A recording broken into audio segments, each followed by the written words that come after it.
I had a dream to become a rock star, and sometimes they say, be careful what you wish for. And I got it, and I took it into selling 45 million albums, touring the world, and woke up one day and I was a heroin addict. Through recovery, I believe that we all work together and we can really make a difference. Maybe there's just going to be this little thing that happens where some kid is going to be looking up and he's going to see me and he's going to say, wow, that guy's rock and roll and he plays music and, you know, maybe kind of looks cool still. And I'd rather be like him than the guy in the coffin. I'm a photographer, I'm a songwriter, I'm a producer, I'm an author, and I have 2 bands. If being sober means you can't rock, I think that's wrong.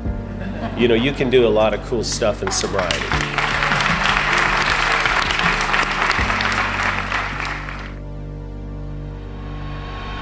Lived the rock star life and nearly died from it.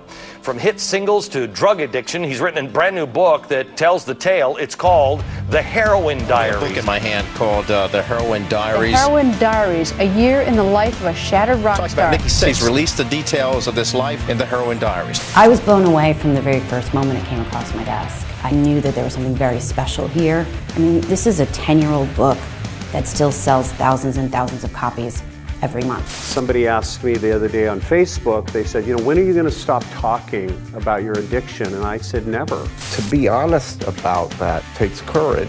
It gives everyone a moment to think about the opiate crisis. Nikki, for 11 years, has written op-eds, been on major television, spoken in Washington, D.C., and Nikki and I are working on a musical called The Heroin Diaries from his book. Now through this musical, we have an opportunity to take it on the road and localize it. 9 years ago, Nikki and I discussed his autobiography, and we knew this was the perfect vehicle to turn it into a musical. Here we are, 2019, at a time where it couldn't be more relevant with the opioid crisis at its peak. What stood out to me is the music. It's so incredibly powerful. I just thought, gosh, if somebody in the classical theatre world can connect with this, anybody can.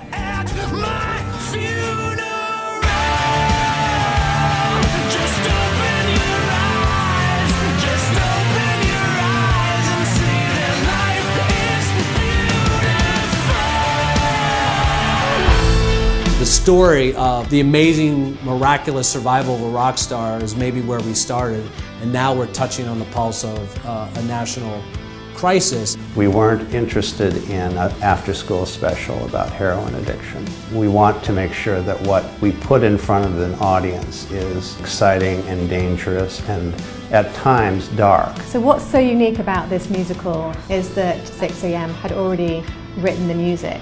Todd had the challenge of taking all those lyrics and finding a way to weave them into the story. The music is just unbelievably melodic and really moves the piece forward. I would write maybe part of the scene, and Nikki and I would talk about it, and I would write, well, we need to know something from his mother's point of view. And then this day comes where Nikki sends the demos and says, what do you think? If at any point Todd felt that he needed a new song in the show, he was able to go to Nikki and say, the character of Nikki Sixx's mother, Gianna, she needs a voice here, so we need a song.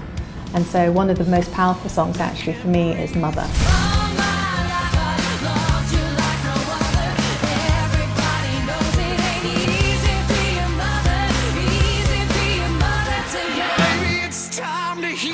Nikki had the first soundtrack to a book. So from day one, we wanted to do a musical. The show that Nikki produced, it's always done top notch. And it's important. Nikki understands the value of entertainment, and people want to get value from what they see. We have carefully put together an exceptional creative team.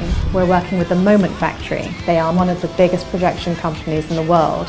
They have state-of-the-art technology, which allows us to maximize the projection. And this really frees us up to make this a very tourable and user-friendly show. Our mission is to locally activate in the secondary markets, tertiary markets, and all over the United States. We've lowered the cost to go to 100 cities instead of the traditional model of one Broadway. We can now go where the crisis is. In Canada, the guy that's going to do projection for the musical lowered his fee in half. Trucks, busing companies, everyone's doing it. We have a story here that has a message. It's such a timely message right now for America. And this really creates a connection and will, I know, create a lot of awareness out there.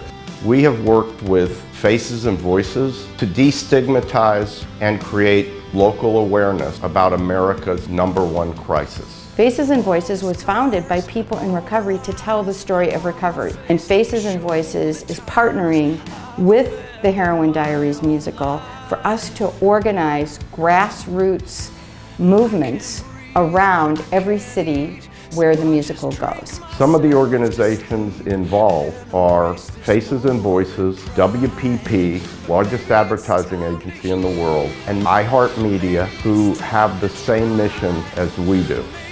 The musical kicks off with a Talk to Me campaign with WPP and NOAC. Each one of us can be transformational to somebody suffering with opioids right now. NOAC will help support local, state, and federal opioid misuse and addiction prevention, treatment, and recovery efforts by elevating the conversation around the epidemic to reduce stigma. Opioid misuse does not discriminate. We're all susceptible. It's in my own backyard, and make no mistake, it's in yours too. 72,000 people died of overdose last year, 2/3 of those due to opioid overdoses. This crisis is taking more people away from us than any other crisis in the last quarter century. How do we change that dynamic where drug use is glamorized? It's going to take pop culture. It's different now than when I grew up. I think that artists have to not think like it's 20 years ago. It's a different time, and I'm standing up and saying, I'm not writing any more songs glorifying drugs. I'm not going to do it. I'm going to stand here as much as I can, as much as people will listen to me, and I'm going to tell my story, which is that it ends in death. With the Surgeon General on board now of the United States, the Mayors Association using their tourism budgets and their opiate awareness budgets, Live Nation, Ticketmaster have been the lead investors. We think we're going to be able to make a difference. We can now go where the crisis is, and it's about getting awareness and taking away the stigma. This is a dark story to be told, but we paid close attention to making sure there was light and shade in the story and hope.